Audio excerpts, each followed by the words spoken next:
వచ్చారంటే చర్మం ఒలిచేస్తాను. ఈ వంట వార్పు ఎవరి కోసం? మీకోసం, మీ మధ్యాహ్న భోజనం కోసం.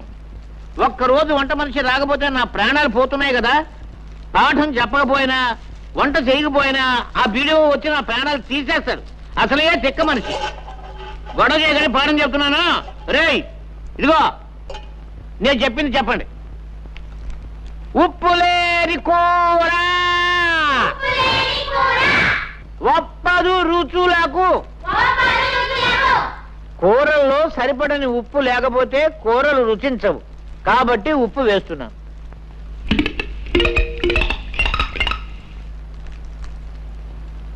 ఆ తర్వాత రే బడుద్దాయిలారా పద్యం మాత్రం చెప్పండి, నన్ను చంపకండి. పద్యం మాత్రం చెప్పండి రా. పప్పులేని తిండి ఫలము లేదు అంచేత అంటే పప్పు తినకపోతే తిండికి ఫలితం లేదు. కాబట్టి ఇదిగో పప్పు వేస్తున్నాను.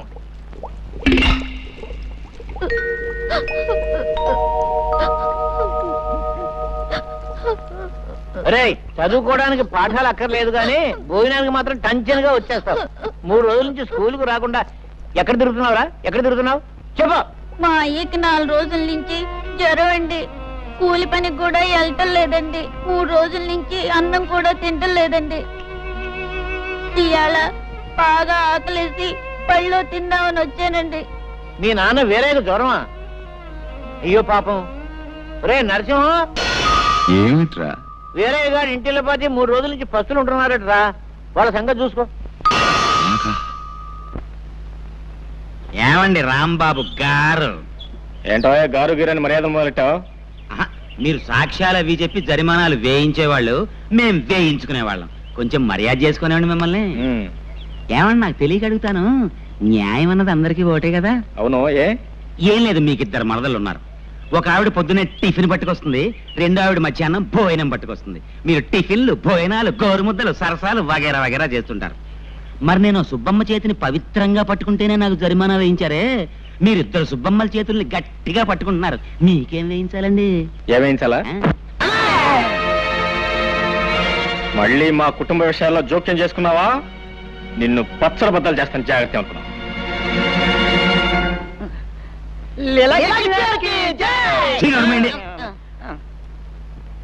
సర్వే జన సుఖినో భవంతు.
మీద చేయి చేసుకుంటారా నువ్వు?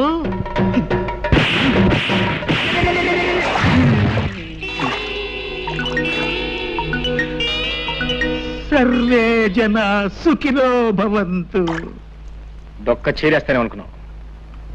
ఎవరికి రోజు ఉదయాన్నే వచ్చి ఈ పూలన్నీ కోసుకెళ్తావు? ఎవరి కోసం? సగం దేవుడి కోసం, సగం నా కోసం. అలా ఎందుకు? మొత్తం పూలన్నీ దేవుడికే ఇచ్చేయచ్చుగా.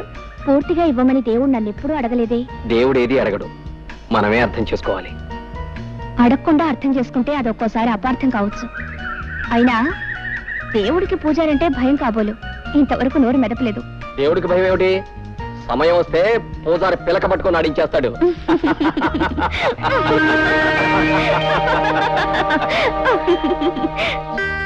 జానకే ఎక్కడ మరదల పిల్ల ఎక్కడ? ఏం కొంప మునిగిందని అలా గొంతు చించుకొని అరుస్తున్నావు? అంటే గొంతు చూసుకుని నడుస్తున్నాను నీకోసం. నానా ఇదే నానా అదే ఎంత కష్టపడి గోరింటా తీసుకొస్తే గొంతు చూసుకుని గొంతు గొంతు గొంతు గొంతు. సర్లే, అలాగే అక్కడ పెట్టి వెళ్ళు. ఇక్కడ పెట్టినా ఇక్కడ పెట్టాను నేను తీసుకొచ్చింది పళ్ళు ఆలకూడదు అనుకున్నాను. ఇదిగో నువ్వేం చేస్తావు నాకు తెలీదు. పుస్తకం బోడి పుస్తకం బావగారిని నానా కష్టాలు పడి నీకోసం గోరింటా తీసుకొస్తే పుస్తకం బోడి పుస్తకం. ఇదిగో నువ్వేం చేస్తావు నాకు తెలీదు. ఈ గోరింటాకు మెత్తగా రుబ్బు. ఏది గారెల కోసం పప్పు రుబ్బుతారే పప్పు అంత మెత్తగా రుబ్బు. రాత్రి పెట్టుకో. తెల్లారడం ఏంటి? అయ్యగారికి కళ్ళు తిరగడం ఏంటి? ఎర్రగా పడి నీ చేతులు చుట్టం ఏంటి? పెట్టుకొస్తా అనవే పెట్టుకొస్తా పెట్టుకో. ఇదిగో మర్చిపోయినాయి మొత్తం నువ్వే పెట్టుకోవాలి. అత్తయ్య కూడా ఇవ్వద్దు. ఆ మరదల పిల్ల లేదు కొట్టి పిల్ల దానికి అసలు ఇవ్వద్దు. మొత్తం నువ్వే కాళ్ళకి చేతులు మొఖాన్ని మొత్తం పెట్టుకోవాలి. మొత్తం పడిపోవాలా?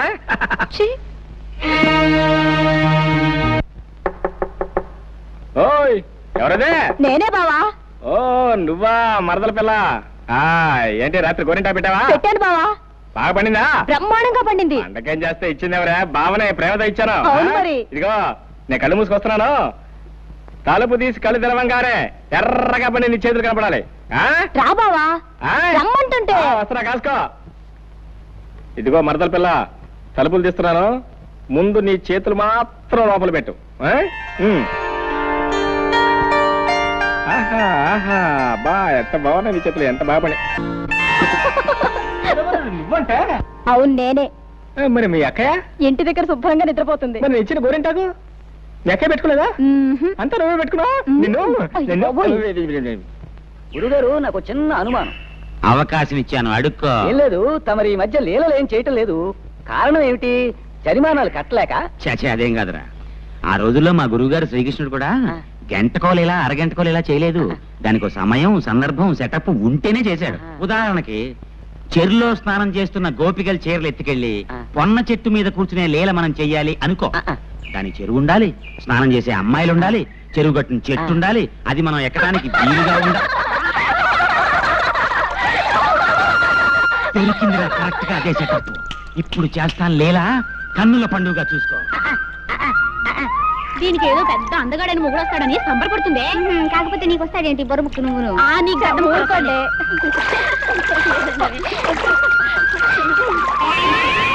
ఆలస్యమైంది. పదండి వెళ్దాం. ఆడవాళ్ళు స్నానం చేస్తుంటే సిగ్గు లేకుండా కొమ్మెక్కి కూర్చున్నావా కొండముచ్చులాగా? కొండముచ్చును కాదే, లీలాకృష్ణుణ్ణి. ఇవిగో మీ చీరలు. ఇప్పుడు మీరు మీ రెండు చేతులు పైకెత్తి నమస్కారం పెట్టి హే లీలాకృష్ణ మా చీరలు మాకిమ్ము, మా చీరలు మాకిమ్ము అంటేనే కానివ్వను. ముందు మీరంతా పైకి లేవండి తొందరగా.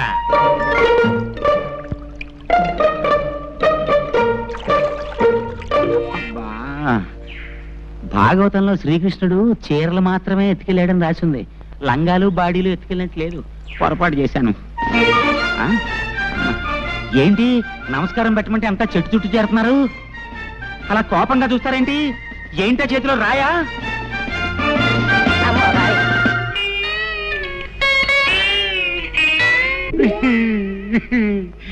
ఆనాడు వస్త్రాపరణం ద్రౌపదికి జరిగింది, ఈనాడు నాకు జరిగింది. సర్వే జన సుఖినో భవంతు. లేటు మురళీకృష్ణ గారు అబ్బాయి లీలాకృష్ణ. ఆగండి ఆగండి. లీలాకృష్ణ అనబడే ఈ తుచ్చుడు నీచుడు చండాలుడు నిన్న సాయంత్రం చెరులో స్నానం చేస్తున్న కొంతమంది అమ్మాయిల చీరలు దాచేసి అల్లరి చేసినందున వీడికి 500 రూపాయలు జరిమానా విధించడమైనది. అంతే కదా? నువ్వేమంటావు రత్తయ్య బావా? ఇంకో 100 ఎత్తే బాగుంటదేమో అంటావు. అంతే కదా? నీ మాట ఎందుకు కాదనాలే. ఇదిగో 600. అవును, నా ఆస్తి అంతా ఇలా జరిమానాల రూపంలో తినేయటానికేనా మీరు ఈ పంచాయతీలు కట్టుబాట్లు పెట్టింది? ఇక మీదట నువ్వు వెధవ పనులు చేసి జుల్మానా చెల్లించిన నీ పాపిష్ట డబ్బి పంచాయతీ ముట్టుకోదు. ఇక నుంచి నువ్వు ఏ పొరపాటు చేసినా నీకు దేశశుద్ధి చేసి గ్రామ బహిష్కారం చేస్తాం కాబట్టి అంతేకాదు, నీకు 2 నెలలు టైం ఇస్తున్నాను. దేనికి? నువ్వు పెళ్లి చేసుకుని ఒక గృహస్థుడివి కావాలి. అన్యాయం, ఇది చాలా అన్యాయం. ఈ పెళ్లి పెటాకులు నాకు కుదరవు. గురువు గారు పెళ్ళంటే అర్థమైంది, పెటాకులు. ఈ ముసలి తాత అలసి చూసుకునేగా పెళ్లి మాట ఎత్తినప్పుడల్లా దాటేస్తూ వస్తున్నావు. ఒరే బాబు, నువ్వు ఎవరినైనా ప్రేమించావా ఏమిట్రా? చెప్పరా బాబు. నేను అనుకో. ఎవరా ఎవరా పిల్ల? నేను ప్రేమిస్తే సరిపోయింది, అవతల అమ్మాయి ప్రేమించొద్దా? నీకేం తక్కువ. ఆ పిల్ల ఎవరైనా సరే ముక్కుకు తాడేసి పట్టుకొస్తాను. చెప్పరా బాబు చెప్పు. జానకి. అమ్మ పడవా, నాకు తెలుసు. నీ నోట్లో నుంచి ఆ మాట ఎప్పుడు వస్తుందా అని ఎదురు చూస్తున్నాను. ఇదిగో ఇప్పుడు వెళ్ళి మాట్లాడుస్తాను. ఆ పై పంచ కళాయిల పట్ట. అలాగే. దీనికి పెద్ద ఆలోచన ఎందుకు మరీను? భక్తుడికి రామాలయం ఎంత అవసరమో పేదవాళ్ళకి అన్నదాన సమాజము అంతే అవసరం. మనం అందరం పూనుకుంటే ఊళ్ళో పెద్దలంతా ఇక్కడే ఉన్నారు. చాలా సంతోషం, చాలా సంతోషం. ఇదంతా చూసి ఏమిటా అని మీరు ఆశ్చర్యపోతున్నట్టున్నారు. ఏం లేదండి, మీరంతా నేను వెంటనే పెళ్లి చేసుకోపోతే నన్ను గ్రామం నుంచి బహిష్కరిస్తా ఉన్నారు. ఆలోచిస్తే మీ నిర్ణయం చాలా కరెక్టే అనిపించింది నాకు కూడాను. అందుకని పిల్లని అడగడానికి వచ్చానండి. ఎవరింటికి వచ్చావు? ఎవరి పిల్లని అడగడానికి వచ్చావు? బాలేవారని మీరు, మీ ఇంటికే మీ పిల్లనే. పిచ్చి కృష్ణ, ఒళ్ళు దగ్గర పెట్టుకునే మాట్లాడుతున్నావా? చూడండి, నేను చాలా పెద్ద మనిషిలాగా తెల్లలాల్చి తెల్ల పైజమా వేసుకుని వస్తే పిచ్చి కృష్ణ పుచ్చు కృష్ణ అంటే తప్పు. నోర్మై, ఈ ఇంటికొచ్చి పిల్లని అడగడానికి ఎంత ధైర్యం రా నీకు? నా పిల్లలు జాతి రత్నాలు రా.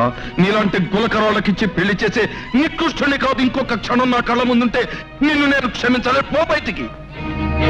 నేను గులకరాయినా? గులకరాయి? సరేనండి, మీ జాతి రత్నాలకి నాకన్నా గొప్ప మొగను తీసుకొస్తారేమో చూస్తాను. ఏమిట్రా నువ్వు చూసేది? సమయానికి వచ్చి ఏమిటి మావయ్య? ఏం లేదు. ఏమిట్రా నువ్వు కూర్చావు? నీకంటే గొప్ప సంబంధాన్ని నేను తీసుకురాలేనను కదూ అన్నావు. ఇలా చూడు, ఊరందరి చేత మెచ్చుకోబడే గుణవంతుడు బుద్ధిమంతుడు అయిన రాంబాబు నాకు మేనల్లుడే కాదు, ఈ ఇంటికి కాబోయే అల్లుడు కూడా.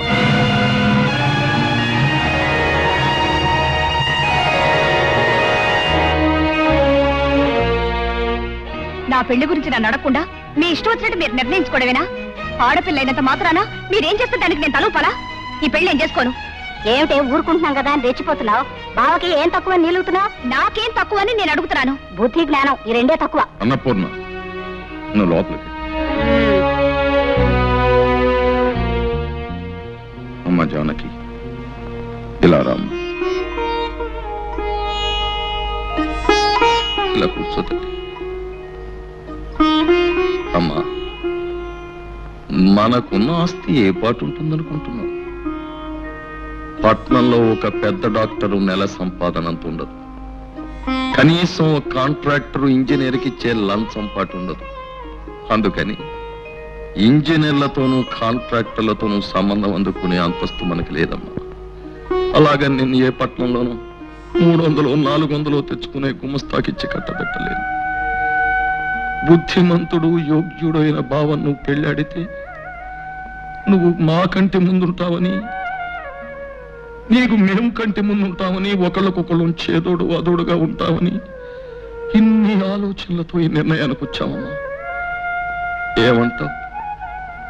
ఏమంటావు? అసలు ఏ ఉద్దేశంతో దాన్ని చేసుకోవడానికి ఒప్పుకున్నావు? అసలు ఏ ఉద్దేశంతో దాన్ని చేసుకోవడానికి ఒప్పుకోకూడదు అంటే అక్క ఏంటి నీకు ఇష్టమేనా? నీకు తిందంటే ఎంత ఇష్టమో నాకు అదంటే అంత ఇష్టం. అంతే కదే. 2 రోజులు మామని అనడంగా ఆలస్యమైనట్టయితే నేనే తిరగా మామ దగ్గరికి వెళ్ళి మామ నీ కూతురు నాకు ఇస్తున్నావా లేదా, లేకపోతే ఊర్లో చెత్తుపోయి పెళ్లి చేసుకోమంటావా అని అడుగుండేమని. సర్లే గొప్ప, నేను వెళ్తున్నాను. వెళ్ళు, నేను రమణన్నా. ఓయ్, దానికి వంట వార్పు ఏమీ రాదు తెలుసా? దానికి కూడా నువ్వే వంట చేసి పెట్టాలి. వంట చేసి పెట్టడం నాకు కష్టం అంటే, చిన్నప్పటి నుంచి వంట చేయడం నాకు అలవాటే కదా, చేసి పెడతా. అలాగే అందరూ నిన్ను వంట చేసే మొగుడు నవ్వుతారు తెలుసా? వంట చేసే మొగుడనే కదా, వంట భీముడు నవ్వినా కూడా నాకేం బాధలేదు, వాళ్ళ పళ్ళే బయటపడతాయి. అలాగే చేసుకో. ఇదిగో, దానికి పాలు తీయడం పిడకలేయడం ఇవి కూడా రావు, అవి కూడా నువ్వే నేర్చుకోవాలి. నేర్చుకునేదంటే నేను పాలు తీయగలను, పిడకలు వేయగలను. నాకే కోరి కష్టాలు తెచ్చుకుంటానంటే ఎవరేం చేస్తారు? నీ కర్మ. కర్మ కాబట్టి పెళ్లి చేసుకున్నా. ఇదిగో, దానికి తల దూకోవడం జడేసుకోవడం ఇవి కూడా రావు, అవి కూడా నువ్వే నేర్చుకోవాలి. ఏంటి నువ్వు చెప్పేది? నా పిల్ల నా ఇష్టం. తల దూకుతా, జడేస్తా, పూలు పెడతా, అవసరమైతే నీళ్లు కూడా పోస్తా. రామ రామ రామ. ఇదిగో, దాన్ని నువ్వు పెళ్లి చేసుకున్నావంటే సుఖంగా కాపురం చేయలేవు. అందుకని వేరే పిల్లని చేసుకో బావా. ఏంటో నువ్వు చెప్పేది? మేనమామ కూతురు పెళ్లి చేసుకుంటా అని చెప్పాను. చెప్పిన తర్వాత పెళ్లి చేసుకోకపోతే బాగుంటుందా? అంటే నీ మామకున్నది ఒకటే కూతురా? ఉండటానికి ఇద్దరు కూతురు అనుకో, ఉంటే మాత్రం ఇద్దరు చేసుకుంటానా?